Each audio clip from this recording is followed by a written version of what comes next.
నాగాలాండ్లో ఏ ఖరీదైన షాపుకి వెళ్ళినా సరే మంచి సోప్ కావాలంటే ఎవరైనా చెప్పేది ఒకటే, అదే యాంగ్రీ మదర్ సోప్. పేరేంటి విచిత్రంగా ఉందనుకుంటున్నారా? అదే ఇక్కడ సూపర్ హిట్. 100% natural soap. ఈ సబ్బు ప్యాకింగ్ కాదు, క్వాలిటీ చూసి కొనాలి అంటారు అకిటోలి సు. ఈ 38 ఏళ్ల వ్యాపారవేత్త సబ్బులకు స్టార్ హోటల్స్లో మంచి డిమాండ్ ఉంది. ఎందుకంటే స్వచ్ఛమైన నూనెలు, న్యాచురల్ ప్రొడక్ట్స్తో తయారు చేసిన బాతింగ్ సోప్స్ ఇవి. అమెరికా లండన్లో ఉన్నత చదువులు చదివినా సరే నాన్న కోసం సంతూర్ వచ్చిన ఆమె కొత్త వ్యాపారం మొదలుపెట్టింది. అది కూడా అమ్మ సలహాతో. సరదాగా మొదలుపెట్టిన వ్యాపారం ఇప్పుడు బ్లాక్ బస్టర్ అయింది. 10 మందికి ఉపాధి కల్పిస్తూ తాను ఉన్న చోటే లక్షలు సంపాదిస్తోంది అకిటోలి. నాగాలాండ్లోని దీమాపూర్లో పుట్టి పెరిగిన అకిటోలి అమెరికాలోని కొలరాడో యూనివర్సిటీలో ఫుడ్ సైన్స్లో డిగ్రీ చదివింది. 2009లో చదువు పూర్తయ్యాక కొన్నాళ్ల పాటు ఒక కార్పొరేట్ హాస్పిటల్లో అసిస్టెంట్గా, న్యూట్రిషనిస్ట్గా పనిచేసింది. ఆ తర్వాత అమెరికా స్టేట్ హెల్త్ డిపార్ట్మెంట్లో న్యూట్రిషనిస్ట్గా పనిచేసి అనుభవం సాధించి లండన్లో కొన్నాళ్ల పాటు ఉద్యోగం కూడా చేసింది. అయితే ఊర్లో ఉన్న నాన్న హెల్త్ స్థిరంగా లేకపోవడంతో రబ్బర్ ప్లాంటేషన్ చూసుకునేందుకు అకిటోలి ఇండియా వచ్చేసింది. అక్కడ తల్లి అన్నీ కూడా న్యాచురల్గా పండే కూరగాయలను ఇంట్లోనే పండిస్తోంది. కేవలం నూనెలు, ఇతర పదార్థాలను రైతు మార్కెట్లో తెస్తోంది. అది అకిటోలికి బాగా నచ్చింది. ఖాళీ సమయం దొరకగానే ఇంట్లోనే ఆమె వెజిటబుల్ గార్డెన్ను పెద్దగా చేసేసేది. ఇక తన రబ్బర్ తోటతో పాటు చుట్టూ ఉన్న అటవీ, రోడ్లు ఆమెకు బాగా నచ్చాయి. నాగాలాండ్ ప్రకృతిలో అకిటోలి జీవించడం మొదలుపెట్టింది. అయితే ఇంట్లోనే పండించుకున్న సహజ సిద్ధమైన ఫ్రెష్ కూరగాయలనే వాడేవారు. దగ్గరలోని తోటల్లో పండ్లు తెచ్చుకునేవారు. కానీ ఈ సబ్బులు, షాంపూలు మాత్రం ఏ ఢిల్లీలో తయారైనవో, ముంబై కంపెనీ నుంచో వచ్చిన కమర్షియల్ సోపులే కనిపించేవి. ఇక షాంపూలైతే ఏ మారుమూలకు వెళ్ళినా సరే రొటీన్ షాంపూలే దొరికేవి. న్యూట్రిషన్పై అవగాహన ఉన్న అకిటోలికి ఏ కెమికల్ ఎలా మనిషి శరీరాన్ని పాడు చేస్తుందో బాగా తెలుసు. దీంతో సబ్బులపై ఎంతో రీసెర్చ్ చేసింది అకిటోలి. ఏ సబ్బు తీసుకున్నా సరే సల్ఫేట్స్, ట్రైక్లోజన్, పెట్రోకెమికల్స్, ప్రిజర్వేటివ్స్, సువాసన కోసం రసాయనాలు వాడి మనిషి శరీరాన్ని సబ్బులతో నాశనం చేస్తున్నారు. మనం వాడే సోప్ వల్ల న్యాచురల్గా ఉన్న మన స్కిన్లోని పై పొర నాశనం అవుతుంది. చర్మ క్యాన్సర్ వచ్చే ఛాన్స్ కూడా ఉంది. దీంతో ఆమె తనకు తానుగా ముందు న్యాచురల్గా సబ్బు తయారు చేయాలనుకుంది. అందుకోసం నెట్లో ఎంతో పరిశోధన కూడా చేసింది. ఇంట్లోనే కొంతమంది తయారు చేస్తున్న సబ్బుల తయారీ విధానాలను పరిశీలించారు. ప్రభుత్వ రంగ సంస్థల్లో న్యాచురల్గా సబ్బుల తయారీ విధానం గురించి శిక్షణ కూడా ఇస్తున్నారని తెలుసుకొని అక్కడ కూడా పరిశోధన చేశారు అకిటోలి.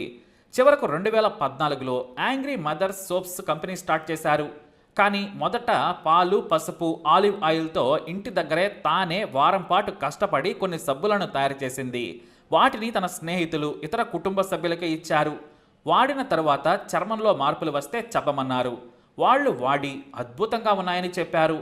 చర్మంలో మార్పులు వచ్చాయి, తేమగా, కాంతివంతంగా, ఫ్రెష్గా ఉన్నాయని ఫీడ్బ్యాక్ ఇచ్చారు. దీంతో వెంటనే 2 మనుషులను పెట్టుకొని సోప్స్ తయారు చేయడం మొదలుపెట్టారు. కానీ వాటి తయారీ ఖర్చుతో పాటు సమయం కూడా ఎక్కువ తీసుకునేది. దీంతో సబ్బు ఖరీదు మొదట ₹90గా నిర్ణయించారు. 100 గ్రాముల సోప్ను అందించేవారు. మొదట చాలా తక్కువగానే రెస్పాన్స్ ఉండేది. ఇక ఆ తర్వాత ఆమె కాస్త పేరున్న సూపర్ మార్కెట్లలో ఉంచారు.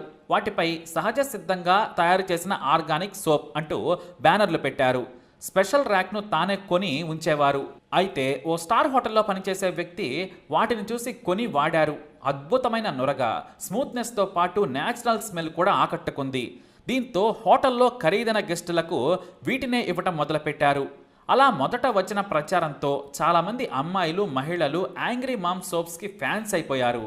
ఇప్పుడు నెలకు 35,000 సబ్బులు అమ్ముతున్నారు. 10 మందికి ఉపాధి కల్పిస్తున్నారు. ఇక మరో విశేషం ఏమిటంటే సబ్బుల ప్యాకింగ్ను కూడా న్యాచురల్ పదార్థాలతో చేసిన బాక్సులనే వాడుతున్నారు. స్థానిక నాగా గిరిజన మహిళలు గీసిన బొమ్మలనే కవర్లపై వేస్తున్నారు అకిటోలి. ఇప్పుడు నాగాలాండ్లో ఆమె సబ్బులకు డిమాండ్ బాగా పెరిగింది. కాకపోతే సబ్బులు లగ్జరీ పీపుల్కి అందుబాటులో ఉన్నాయి. కానీ తనకు తప్పలేదంటారామె. పాల నుంచి ఆలివ్ ఆయిల్, ఆల్మండ్స్ ఆయిల్తో పాటు ఖరీదైన హెర్బల్స్ను వాడుతున్నారు. కాబట్టి ధర కాస్త ఎక్కువే అంటారు. కానీ మీ చర్మానికి నాది గ్యారంటీ, మీకు నష్టం మాత్రం కలుగజేయని సబ్బులు నావి అని చెప్పుకోవడానికి గర్వపడతానని చెబుతారామె. ఏడాదికి 10 మందికి ఉపాధి కల్పిస్తూ 10 లక్షలు నెలకి అకౌంట్లో వేసుకుంటున్నారు. అది కూడా సరదాగా. ఇప్పుడు షాంపూలు, పర్ఫ్యూమ్స్ నుంచి బాడీ బటర్, మసాజ్ ఆయిల్స్ను కూడా ఉత్పత్తి చేస్తున్నారు. ఒక్క రసాయన పదార్థం లేకుండా, వాడకుండా ప్రకృతి నుంచి వచ్చిన వాటితోనే ఉత్పత్తులను తయారు చేస్తూ వ్యాపారాన్ని ముందుకు తీసుకువెళ్తూ ఉన్నారు. అయితే తనకు వ్యాపారాన్ని ఎక్స్పాండ్ చేయాలని లేదు. ఒకవేళ చేసిన క్వాలిటీకి రాజీ పడాల్సి వస్తుంది. 100 మందిని పరిశీలిస్తూ పనిచేయాలి. ఇప్పుడైతే ప్రతి ప్రోడక్ట్ నా చేతిని తాకాకే బయటకు వెళుతుందని గర్వంగా చెబుతోంది ఎకిటోలి. ఆమె విజయం తర్వాత ఎంతో మంది సబ్బుల తయారీలో మెలకువలు అడుగుతున్నారు. అందరికీ వీడియోల రూపంలో ఉచితంగా సలహాలు ఇస్తూ శిక్షణ కూడా ఇస్తుంది ఈమె. 100% న్యాచురల్ ప్రొడక్ట్స్తో యాంగ్రీ మామ్ కంపెనీని నాగాలాండ్ దాటి తీసుకురావాలని బాగా ప్రయత్నిస్తున్నారు. కానీ తయారీ మాత్రం తన సొంత గ్రామంలోనే చేస్తానంటున్నారు. ఎందుకంటే నాగాలాండ్లో ప్రకృతి సిద్ధంగా సహజ పదార్థాలు దొరుకుతాయి. అందుకే నాకు సబ్బులు, ఆయిల్స్, పర్ఫ్యూమ్స్ తయారీ సులభమైందని చెబుతున్నారు. ఆమె విజయం ఇప్పుడు నాగాలాండ్లో మారుమోగుతుంది. రిచ్ పీపుల్ సోప్గా ఈ యాంగ్రీ మామ్ సోపులు బాగా పేరుగాంచాయి. మరి మార్కెట్లో కొనే షాంపూలు, సబ్బులు ఇష్టపడక కేవలం తన కోసం తాను తయారు చేసుకున్న ఒక సబ్బు ఈరోజు ఆమె జీవితాన్ని మార్చేసింది. నెలకు లక్షల సంపాదన. మీరు కూడా బెస్ట్ ఐడియాతో, బెస్ట్ క్వాలిటీతో ముందుకెళ్తే తప్పకుండా విజయం సాధిస్తారు. సోషల్ మీడియా ద్వారా మార్కెటింగ్ కూడా చాలా ఈజీ. ముందు కష్టపడండి, ఆ తర్వాత ఆటోమేటిక్గా విజయం అదే వస్తుంది. మరి ఈ వీడియో మీకు నచ్చినట్లయితే తప్పకుండా లైక్ చేయండి, షేర్ చేయండి, మా ఛానల్ని సబ్స్క్రైబ్ చేసుకోండి.